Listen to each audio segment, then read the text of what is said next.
Happy ಭೀಮನ ಅಮಾವಾಸ್ಯೆ ಎಲ್ರಿಗೂ. ನಮ್ಮ ಸಂಪ್ರದಾಯ ನಮ್ಮ ಹೆಮ್ಮೆ. ಹಾಯ್ ಹಲೋ ನಮಸ್ಕಾರ ಎಲ್ರಿಗೂ. Welcome back to kitchen YouTube channel and welcome to my new vlog. So guys, ನಿಮ್ಗೆ ಅನ್ಸಿರ್ಬೋದು ಏನಿದು ಇಷ್ಟು ರೆಡಿ ಆಗ್ಬಿಟ್ಟು ವಿಡಿಯೋ ಮಾಡ್ತಿದ್ದಾಳೆ ಅಂತ. ಏನಾದ್ರೂ ಒಂದು ಟ್ರೆಡಿಷನಲ್ ಇವೆಂಟ್ ಪೂಜೆ ಏನಾದ್ರು ಇದ್ದಾಗಲೇ ಈ ತರ ರೆಡಿ ಆಗಬೇಕಾಗಿತ್ತಲ್ವಾ. ಸೊ ನನಗಂತೂ ಟ್ರೆಡಿಷನಲ್ ಹಬ್ಬ ಆಗಿರ್ಬೋದು, ಆ ತರದ ಪೂಜೆ ಎಲ್ಲ ಇದ್ರೆ ರೆಡಿ ಆಗೋದು ಅಂದ್ರೆ ತುಂಬಾನೇ ಇಷ್ಟ. ಅದ್ರಾಗೂ ನನಗೆ ಇವತ್ತು ತುಂಬಾನೇ ಸ್ಪೆಷಲ್. ಸೊ ಏನು ಅಂತ ಹೇಳ್ಬಿಡ್ತೀನಿ ನಿಮ್ಗೆ. ಇವತ್ತು ಭೀಮನ ಅಮಾವಾಸ್ಯೆ. ಈ ವ್ಲಾಗ್ ಯಾವತ್ತು ಅಪ್ಲೋಡ್ ಆಗುತ್ತಾ ನನ್ಗೆ ಗೊತ್ತಿಲ್ಲ, ಯಾಕಂದ್ರೆ ಸ್ವಲ್ಪ ಎಡಿಟಿಂಗ್ ಇಶ್ಯೂಸ್ ಅದು ಇದೆಲ್ಲ ಇರೋದ್ರಿಂದ. ಹಾಗೆ ವರಮಹಾಲಕ್ಷ್ಮಿ ಹಬ್ಬ ಕೂಡ ಬರ್ತಾ ಇದೆ, ಕ್ಲೀನಿಂಗ್ ಅದು ಇದು ಅಂತ ಹೇಳಿ ಸ್ವಲ್ಪ ಲೇಟ್ ಆಗಿ ಅಪ್ಲೋಡ್ ಆಗುತ್ತೆ ಐ ಥಿಂಕ್ ಅನ್ಕೊಂಡಿದೀನಿ. ಆದಷ್ಟು ಬೇಗ ಅಪ್ಲೋಡ್ ಮಾಡೋದಕ್ಕೆ ಟ್ರೈ ಮಾಡ್ತೀನಿ. ಅಂಡ್ ನನ್ನ ಔಟ್ಫಿಟ್ ಪೂಜೆಗೆ ಈ ರೀತಿಯಾಗಿ ರೆಡಿ ಆಗಿದ್ದೀನಿ. ಈ ಸ್ಯಾರಿನ ತಗೊಂಡು ನಾನು 2 ಇಯರ್ಸ್ ಆಗಿದೆ. 2 ಇಯರ್ಸ್ ಆಗಿ ಬ್ಲೌಸ್ ಸ್ಟಿಚಿಂಗ್ ಎಲ್ಲ ಮುಗಿದ್ರು ಕೂಡ ಇದು ಈ ಸ್ಯಾರಿನ ವಿಯರ್ ಮಾಡಕ್ಕೆ ಟೈಮ್ ಬಂದಿರ್ಲಿಲ್ಲ. ಸೊ ಇವಾಗ ಟೈಮ್ ಬಂದಿದೆ. ಸುಮ್ಮನೆ ಹೊಸ ಸೀರೆಗಳನ್ನ ಸ್ಟಿಚ್ ಮಾಡಿಸಿಟ್ಟು ಅದು ಹಳೇದಾಗೋಗ್ತಾನೆ ಇದೆ, ಹೊಸ ಟ್ರೆಂಡ್ ಬರ್ತಾನೆ ಇದೆ. ಸೊ ಹಾಗಾಗಿ ಇನ್ಮೇಲಿಂದ ಸ್ಟಾರ್ಟ್ ಮಾಡೋಣ ಎಲ್ಲ ವಿಯರ್ ಮಾಡಕ್ಕೆ ಅಂತ ಹೇಳಿ ವಿಯರ್ ಮಾಡ್ತಾ ಇದ್ದೀನಿ. ಹೂ ಸ್ಟಾಪ್ಡ್ ಯು? ನಿಮ್ಮನ್ನ ತಡೆದಿರುವವರು ಯಾರು? ಅಂಡ್ ಬಳೆ ನೋಡ್ಬೋದು. ಈ ಬಳೆನ ತಗೊಂಡು ಆಲ್ಮೋಸ್ಟ್ ಒಂದು 3 ಇಯರ್ ಆಗಿದೆ ಅನ್ಸುತ್ತೆ. ನನಗೆ ಗೊತ್ತಿಲ್ಲ, ನಾನು ಆಕ್ಚುಲಿ ವೆಯ್ಟ್ ಗೇನ್ ಆಗಿದ್ದೆ, ಬಟ್ ಈ ಬಳೆಗಳಾಗುತ್ತೆ ಅಂತ ನನಗೆ ಗೊತ್ತಿರ್ಲಿಲ್ಲ. ಸೊ ಇದೇ ಬಳೆ ಹಾಕೊಂಡಿದೀನಿ. ತುಂಬಾ ಚೆನ್ನಾಗಿದೆ. ಇದು ಅಮ್ಮ ಕೊಡ್ಸಿದ್ದು. ನಮ್ಮೂರ್ ಕಡೆ ಮಾರಮ್ಮ ಹಬ್ಬ ಅಂತ ಮಾಡ್ತಾರೆ. ಸೊ ಆ ಹಬ್ಬದಲ್ಲಿ ಈ ಬಳೆಗಳನ್ನ ಕೊಡ್ಸಿದ್ದು. ಇದನ್ನೆಲ್ಲ ಕಣ್ಣಿಂದ ನೋಡಿ ಕಂಗಾಲ ಆಗ್ಬಿಟ್ಟಿದೀನಿ. ಸೊ ಇಷ್ಟ ಆಗಿತ್ತು. ಪೂಜೆಗೆ ಏನೇನ್ ರೆಡಿ ಮಾಡ್ಕೊಂಡಿದೀನಿ ಅಂತ ತೋರಿಸ್ತೀನಿ ಬನ್ನಿ ನಿಮ್ಗೆ. ಸಾರಿ, ಪೂಜಾ ಐಟಮ್ಸ್ ನ ತೋರ್ಸೋದಕ್ಕೂ ಮುಂಚೆ ನಾನು ನಿಮ್ಗೊಂದ್ ಮಾತು ಹೇಳ್ಬೇಕು. ಏನಂದ್ರೆ ನೋಡ್ತಿರೋರ್ಗೆ ಅನ್ಸ್ಬೋದು ರೀಲ್ಸ್ಗೋಸ್ಕರ, ಸ್ಟೇಟಸ್ಗೋಸ್ಕರ, ಸ್ಟೋರಿಗೋಸ್ಕರ, ವ್ಲಾಗಿಗೋಸ್ಕರ ಪೂಜೆ ಮಾಡ್ತಾರೆ ಅಂತ. ದಯವಿಟ್ಟು ಇಲ್ಲ. ನಾನು ಮನ್ಸಾರೆ ಭಕ್ತಿಯಿಂದ ನಾನು ಈ ಪೂಜೆ ಮಾಡೋದು.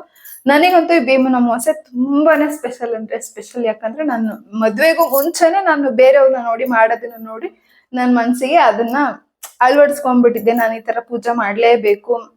ನನ್ ಗಂಡನ್ನ ಆಯಸ್ ಆಗಿರ್ಬೋದು, ಆರೋಗ್ಯ ಆಗಿರ್ಬೋದು ಎಲ್ಲಾನು.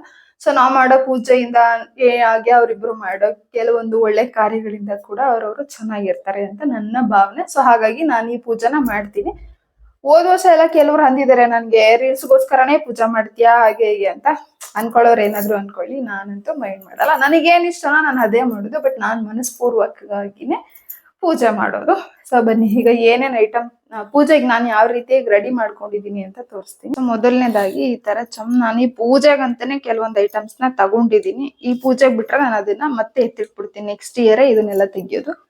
ಸೊ ಅದಕ್ಕಂತಾನೆ ಇದು ಒಂದು ತಟ್ಟೆ ತಗೊಂಡಿದೀನಿ. ತಟ್ಟೆನೋ ಇದೇನಂತ ಕರೀತಾರ ನಂಗೆ ಗೊತ್ತಿಲ್ಲ. ನೆಕ್ಸ್ಟ್ ಈ ತರ ಒಂದು ಚಂಬಿ ಇನ್ನು ರೆಡಿ ಮಾಡಿ ಇಟ್ಟಿದೀನಿ ಪೂಜೆಗೆ ಅಷ್ಟು. ಸೊ ಅದಾದ್ಮೇಲೆ ಈ ರೀತಿಯಾಗಿ 2 ದೀಪಗಳನ್ನ ತಗೊಂಡಿರ್ತೀನಿ. ಸ್ವೀಟ್ ಪೂಜೆ ಎಲ್ಲ ಆದ್ಮೇಲೆ ತಿನ್ಸೋದಕ್ಕೆ ಅರಿಶಿನ, ಕುಂಕುಮ, ಅಕ್ಷತೆ ಪ್ಲಸ್ ಇದು ನಮ್ ಸೈಡ್ ಇದನ್ನ ಅಂಗಾರ ಅಂತ ಕರೀತಾರೆ. ಬೇರೆ ಕಡೆ ಎಲ್ಲ ಏನ್ ಕರೀತಾರ ಗೊತ್ತಿಲ್ಲ. ಕೆಲವೊಂದು ಹೂ ಬಿಡಿಸಿಟ್ಕೊಂಡಿದೀನಿ. ಆಮೇಲೆ ವಿಭೂತಿ. ನಾನ್ ಪೂಜೆ ಮಾಡೋದು ಇಷ್ಟೇ. ಅದನ್ನ ತೋರಿಸಿದ್ನಲ್ಲ, ಅದು ಪ್ಲಸ್ ಇದು ಸೇರಿ. ಸೊ ಹೀಗೆ ಪೂಜೆ ಸ್ಟಾರ್ಟ್ ಮಾಡೋಣ. ಮತ್ತೆ ಸಿಗ್ತೀನಿ, ಅಲ್ಲಿವರೆಗೂ ವೆಯ್ಟ್ ಮಾಡ್ತಾ ಇರಿ. A few moments later. ನಾನು ಈ ವ್ಲಾಗ್ನ ಇದರಲ್ಲಿ ಮಾಡಬಾರ್ದು ಅಂದರೆ ಪೂಜೆ ಎಲ್ಲ ಮುಗಿಸ್ಬಿಟ್ಟು ಆಮೇಲೆ ಕಂಟಿನ್ಯೂ ಮಾಡೋಣ ಅಂದ್ಕೊಂಡಿದ್ದೆ. ಬಟ್ ನಮ್ಮ ಮನೆಯವರು ವ್ಲಾಗ್ನ ಸ್ಟಾರ್ಟ್ ಮಾಡ್ಕೊಂಡಿದ್ದಾರೆ. ಆಮೇಲೆ ನನಗೆ ಗೊತ್ತಾಯಿತು. ಬಟ್ ಇನ್ನೇನು ಬಿಡು, ಹಂಗೆ ಪೂಜೆ ಆಗ್ತಾನೆ ವ್ಲಾಗ್ ಆಗುತ್ತಲ್ಲ ಅಂಥೇಳಿ ನಾನು ಅದಕ್ಕೆ ಮೈಕೇನು ಹಾಕಿಲ್ಲ. ಇದರಲ್ಲಿ ನಾನು ಪೂಜೆ ಮಾಡಬೇಕು ಅಂಥೇಳಿ ಮೈಕಿಗೆಲ್ಲ ಸ್ಕಿಪ್ ಮಾಡ್ಕೊಂಡಿದ್ದೀನಿ. ಸೊ ಈಗ ನೋಡಿ, ಇದಕ್ಕೆಲ್ಲ ಏನೇನು ಬೇಕೋ ಎಲ್ಲ ರೆಡಿ ಮಾಡಿಕೊಂಡು ಈಗ ನಾನು ಪಾದ ಪೂಜೆ ಸ್ಟಾರ್ಟ್ ಮಾಡ್ಕೋತಾ ಇದ್ದೀನಿ. ಆ್ಯಕ್ಚುಲಾಗಿ ಇದಕ್ಕೆ ಸ್ಟ್ರಿಕ್ಟಾಗಿ ವ್ರತ ಕೂಡ ಇದೆ. ಬಟ್ ನನ್ನಿಂದ ಮೀನ್ಸ್ ನಾವು ಅಷ್ಟೆಲ್ಲ ಫಾಲೋ ಮಾಡೋಕ್ಕಾಗೋದಿಲ್ಲ. ಅದರಲ್ಲೂ ನಾನಂತೂ ಅಷ್ಟೊಂದು 100% ರೂಲ್ಸ್ನ ಫಾಲೋ ಮಾಡೋದಿಲ್ಲ.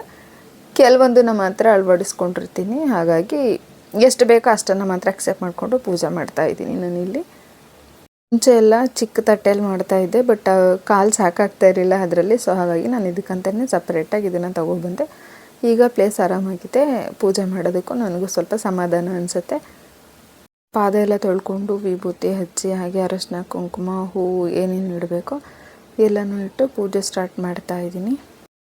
ಆ್ಯಂಡ್ ಭೀಮನ ಅಮಾವಾಸ್ಯೆ ವ್ರತ ಆಗಲಿ ಪೂಜೆ ಆಗಲಿ ಯಾಕೆ ಮಾಡ್ತಾರೆ ಗಂಡ ಹೆಂಡತಿಗೆ ಅಂತಂದರೆ ಭೀಮನಷ್ಟೇ ಬಲಿಷ್ಠವಾಗಿರಲಿ ಅಂತ ಅಂತ ಕೇಳಿದ್ದೀನಿ ನಾನು ಹೇಳೋದನ್ನು. ಬಟ್ ಶಕ್ತಿಲಿ ಮಾತ್ರ ಭೀಮನಷ್ಟೇ ಬಲಿಷ್ಠವಾಗಿದ್ದರೆ ಸಾಲದು, ಯುಕ್ತಿಲೂ ಕೂಡ ಇರಬೇಕು, ತಾಳ್ಮೆನೂ ಕೂಡ ಇರಬೇಕು. ಅದನ್ನಂತೂ ನನ್ನ ಗಂಡನಿಗೆ, ನನ್ನ ಯಜಮಾನ್ರಿಗೆ, ನನ್ನ ಪತಿ ದೇವರಿಗೆ ಜಾಸ್ತಿನೇ ಇದೆ. ಅವರಿಗೆ ಫೈಟ್ ಮಾಡೋಷ್ಟು ಶಕ್ತಿ ಇದೆಯಲ್ವ ನನಗಂತೂ ಗೊತ್ತಿಲ್ಲ. ಬಟ್ ನನ್ನಂಥವಳನ್ನ ಸಹಿಸ್ಕೊಂಡು ಇಲ್ಲಿವರೆಗೂ ಸಮಾಧಾನವಾಗಿ ಅಂದರೆ ಅಷ್ಟು ತಾಳ್ಮೆ ಇದೆ ಅವರಿಗೆ, ಎಲ್ಲನೂ ಸಹಿಸ್ಕೊಂಡು ಬ್ಯಾಲೆನ್ಸ್ ಮಾಡೋದು. ಸೊ ಅದಕ್ಕೆ ನಾನಂತೂ ಭೀಮನಷ್ಟೇ ಅವರು ಸ್ಟ್ರಾಂಗ್ ಅಂತ ನಾನು ಅಂದ್ಕೊಂಡಿದ್ದೀನಿ. ನಾನು ಈ ಪೂಜೆ ಯಾಕೆ ನನಗೆ ಸ್ಪೆಷಲ್ ಅಂತಂದರೆ ಇಂಪಾರ್ಟೆಂಟ್. ನಾನು ಚಿಕ್ಕವಳಿದ್ದಾಗಿಂದನೂ ಮೂವೀಸಲ್ಲಾಗಿರ್ಬೋದು, ಧಾರಾವಾಹಿ, ಸೀರಿಯಲ್ಸ್, ಏನಾದರೂ ಶೋಸ್ ಆ ಥರದ್ರಲ್ಲೆಲ್ಲ ನೋಡ್ತಾ ಇದ್ದೆ ನಾನು ಈ ಥರ ಪೂಜೆ ಮಾಡೋದನ್ನೆಲ್ಲ. ಸೊ ನಾನು ಆವಾಗಲೇ ಒಂದು ಕಲ್ಪನೆಗೆ ಹೋಗ್ಬಿಟ್ಟಿದ್ದೆ, ನಾನು ಈ ಥರ ಪೂಜೆ ಮಾಡಬೇಕು, ನನ್ನ ಗಂಡನೂ ಇಷ್ಟು ಸ್ಟ್ರಾಂಗ್ ಇರಬೇಕು, ನಾನು ದೇವ್ರ ಹತ್ರ ಬೇಡ್ಕೋಬೇಕು ಅಂತ.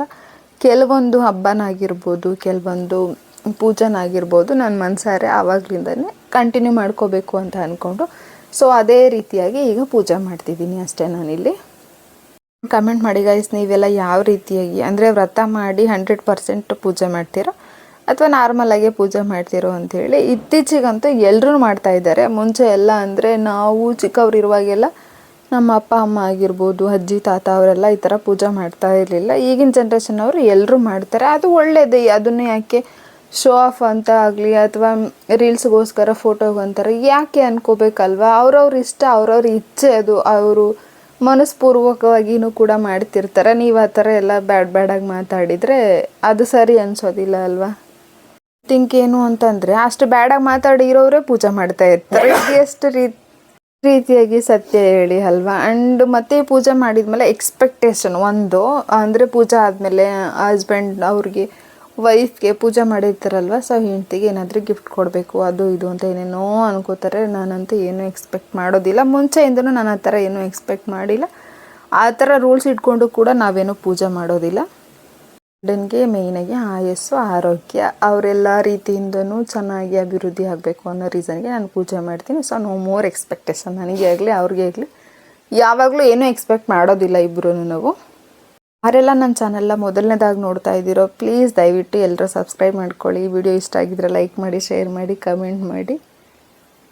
ಇಲ್ಲಿ ನಾನು ವಿಡಿಯೋನ ಸ್ವಲ್ಪ ಬ್ಲರ್ ಮಾಡಿದ್ದೀನಿ. ನಾನು ಕೇಳ್ಪಟ್ಟಿದ್ದೀನಿ ಅಂದರೆ ಅವ್ರ ಮಾಂಗಲ್ಯನ ಡೈರೆಕ್ಟಾಗಿ ತೋರಿಸ್ಬಾರ್ದು ಅಂತ ಹೇಳಿ. ಸೊ ಹತ್ರದಿಂದ ಇದು ಪೂಜೆ ಮಾಡ್ತಾ ಇದ್ದಾರೆ ನಮ್ಮ ಮನೆಯವ್ರು ಆ್ಯಕ್ಚುಲಾಗಿ. ಸೊ ಹಾಗಾಗಿ ಅದು ಕಾಣಬಾರ್ದು ಕ್ಲಿಯರಾಗಿ ಅಂತೇಳಿ ಬ್ಲರ್ ಮಾಡಿದ್ದೀನಿ ಅಷ್ಟೇ, ಬೇರೆ ಏನೂ ಇಲ್ಲ. ಮತ್ತು ನಾನು ತಿಳ್ಕೊಂಡಿರೋ ಪ್ರಕಾರ ಈ ಪೂಜೆ ಮಾಡುವಾಗ ನಮ್ಮ ಪಿತೃಗಳು ಅಂದರೆ ನಮ್ಮ ಹಳೆ ಹಿರೀಕರೆಲ್ಲ ಏನೆಲ್ಲ ಇರ್ತಾರೋ ಸೊ ಅವರು ಆತ್ಮಗಳಾಗಿರ್ತಾರಲ್ಲ, ಅವರು ಅಲ್ಲಿಂದನೇ ನಮಗೆ ಆಶೀರ್ವಾದ ಮಾಡ್ತಾರೆ ಅಂತೆಲ್ಲ ಹೇಳ್ತಾರೆ. ಸೊ ಹಾಗಾಗಿ ನಮಗೆ ಅವರ ಆಶೀರ್ವಾದ ಸಿಕ್ಕಿದೆ ಅಂತ ಅಂದ್ಕೊಂಡಿದ್ದೀನಿ ನಾನು. ನೆಕ್ಸ್ಟ್ ಈಗ ಪೂಜೆ ಎಲ್ಲ ಮುಗೀತು. ಈಗ ಸ್ವೀಟ್ ತಿನ್ನಿಸ್ಕೊಂಡು ಒಬ್ರಿಗೊಬ್ರು ಇಲ್ಲಿಗೆ ಪೂಜೆ ಎಲ್ಲ ಮುಕ್ತಾಯ ಆಗಿದೆ. ನಾವು ತೆಗೆದಿರೋ ಕೆಲವೊಂದು ಕ್ಯೂಟ್ ಫೋಟೋಸ್ನ ಇಲ್ಲಿ ನಾನು ಅಟ್ಯಾಚ್ ಮಾಡಿದ್ದೀನಿ ಅಷ್ಟೇ. So do subscribe, don't forget to like, share, comment, subscribe to ಕಿಸಿನ್ ಯೂಟ್ಯೂಬ್ ಚಾನಲ್. ಮತ್ತೆ ಸಿಗೋಣ ಮುಂದಿನ ವಿಡಿಯೋದಲ್ಲಿ. Keep watching, keep supporting, love you, take care, bye.